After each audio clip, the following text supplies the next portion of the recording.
खुशामदीद नाजरीन, आप देख रहे हैं हिंदुस्तान डेली के लिए मुंबई से ब्यूरो रिपोर्ट। नाजरीन, इससे पहले की खबरों में आगे बढ़ें, आइए नजर डालते हैं आज की 3 बड़ी हेडलाइंस पर। संसद में जोरदार हंगामा, मणिपुर में 80 वर्षीय महिला को जिंदा जलाने का नया मामला आया सामने। फेसबुक पर महिला से लाखों की ठगी, ड्राई फ्रूट्स बेचने के बहाने लगाया 6.93 लाख का चूना। विधायकों की अपात्रता का मामला, जवाब देने के लिए शिंदे गुट ने मांगा समय, अभी समीक्षा बाकी। देखा नाजरीन, ये थी आज की 3 बड़ी हेडलाइंस। अब बढ़ते हैं खबरों की जानिब। मणिपुर के मुद्दे पर मंगलवार को जोरदार हंगामे के चलते संसद के दोनों सदनों की कार्रवाई बुधवार तक के लिए स्थगित कर दी गई। लोस में जैसे ही कार्रवाई शुरू हुई, विपक्ष नारेबाजी करने लगा। सदनों ने अध्यक्ष की आसंदी के पास पहुंचकर इंडिया फॉर मणिपुर के पोस्टर दिखाए। वहीं राज्यसभा में कुछ देर तक तो कार्रवाई चली, लेकिन लगातार शोर शराबे के कारण सभापति ने कार्रवाई स्थगित कर दी। विपक्ष नियम 267 के तहत चर्चा करने पर अड़ा रहा, वहीं सत्ता पक्ष नियम 176 के तहत चर्चा करना चाह रहा था। मणिपुर में जारी हिंसा के बीच 83 दिन बाद इंटरनेट सेवाएं आंशिक रूप से शुरू करने का आदेश जारी किया गया है। यानी राज्य में ब्रॉडबैंड सेवाएं कुछ शर्तों के साथ शुरू की जाएगी। मोबाइल इंटरनेट पर प्रतिबंध बना रहेगा। वहीं मणिपुर में 2 महिलाओं को निर्वस्त्र घुमाने के मामले में पुलिस ने एक और आरोपी को थोबल जिले से गिरफ्तार किया है। इस मामले में अब तक कुल मिलाकर 7 आरोपियों को पकड़ा जा चुका है। और अब नया मामला मणिपुर से निकलकर सामने आया है, जहां पर मणिपुर में जारी हिंसा के बीच अब एक नया मामला देखने को मिल रहा है। दावा किया जा रहा है कि उग्र भीड़ ने एक 80 वर्ष की बुजुर्ग महिला को जिंदा जला दिया। बुजुर्ग महिला सोरोखेबम इबेटोम्बी, जो फ्रीडम फाइटर की पत्नी थी, 28 मई को हथियारबंद समूह ने सैरो गांव में उन्हें उनके घर में बंद कर दिया और आग लगाकर जिंदा जला दिया। नाज़रीन, मणिपुर में रहने वाले लोग इस वक्त अपनी जिंदगी के सबसे मुश्किल दौर से गुजर रहे हैं। वहीं एक चौंका देने वाली खबर निकलकर सामने आई है, जहां पर बीएसएफ ने मणिपुर में एक स्थानीय महिला से छेड़छाड़ करने के आरोप में अपने एक जवान को निलंबित कर दिया है। सीसीटीवी कैमरे की मदद से वीडियो में हेड कांस्टेबल सतीश प्रसाद वर्दी पहने हुए इंसास राइफल के साथ एक राशन की दुकान में महिला के साथ कथित रूप से दुर्व्यवहार करते हुए दिख रहा है।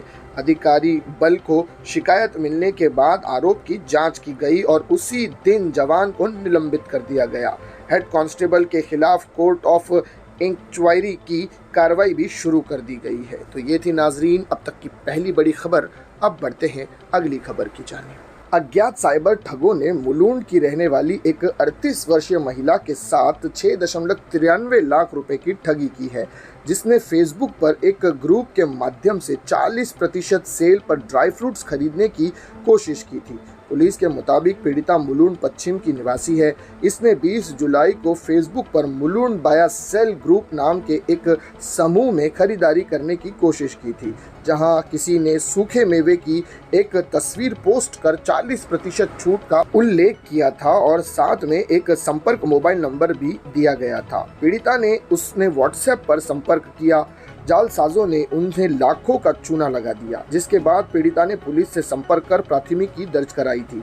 पीड़िता ने पुलिस को बताया कि उसी रात उसी नंबर से किसी ने उसे संपर्क किया और बताया कि उनका ऑर्डर कंफर्म नहीं हुआ है। ऐसे में पीड़िता ने उनसे कहा कि वे उनके पैसे रिफंड कर दें, तो उन्होंने उसे QR कोड उपलब्ध कराने को कहा और तत्काल उन्हें पैसे लौटाने का दावा किया। जब पीड़िता को लगा कि वह ठगी का शिकार हुई है, तो उसने पुलिस से संपर्क किया। पुलिस उन बैंक खातों का पता लगा रही है जिनमें पैसे भेजे गए थे। तो ये थी नाज़रीन अब तक की दूसरी बड़ी खबर। अब बढ़ते हैं आखिरी खबर की जानिब। महाराष्ट्र के सीएम एकनाथ शिंदे समेत 16 विधायकों की अपात्रता पर फैसला आने में देरी हो सकती है। इस बारे में पूरी स्थिति की समीक्षा के लिए विधानसभा अध्यक्ष राहुल नार्वेकर ने सोमवार को विधान भवन में एक खास बैठक बुलाई थी। सूत्रों के मुताबिक इस बारे में भेजे गए नोटिस का जवाब देने के लिए शिंदे गुट के कई विधायकों ने और समय मांगा है।